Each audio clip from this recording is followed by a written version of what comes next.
声狂吹，海边溅起浪花，好几名游客站在观景台拿手机拍照。我觉得还好啊，就是还没有很大吧，再看这个浪，看有没有壮观一点。拍到一半下大雨，抱着头赶紧躲雨去。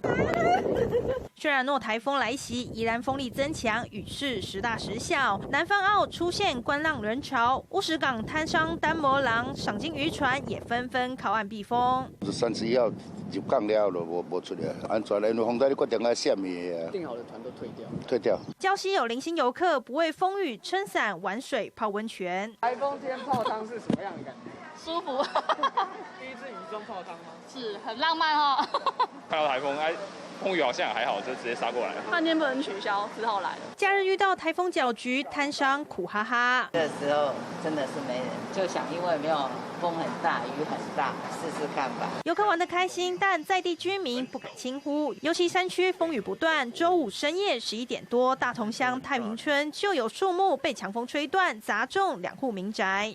喊一个哦，我惊一个要死啊！像，但是唔知啥回啊，弄一个啊，就炸弹是啥？屋顶破洞漏水，流得满地都是。高龄90岁的阿嬷惊醒，用脸盆、水桶接水。村长一早派人清除树干，但屋子只能简单修复。低洼的壮围，乡公所则准备沙包开放领取。昨天再请国军人力协助装了全部装填了大概1800包左右。之前淹得蛮严重的，屋里面之前都有进过水。去年我的屋顶被掀了一次所以我今年要更加的想准备。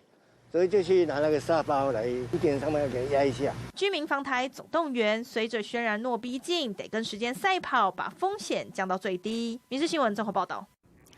COVID-19 来势汹汹，民事新闻为您提供最正确的防疫资讯，赶快拿起 MOD 遥控器，自选50，自选20，加入民事新闻台。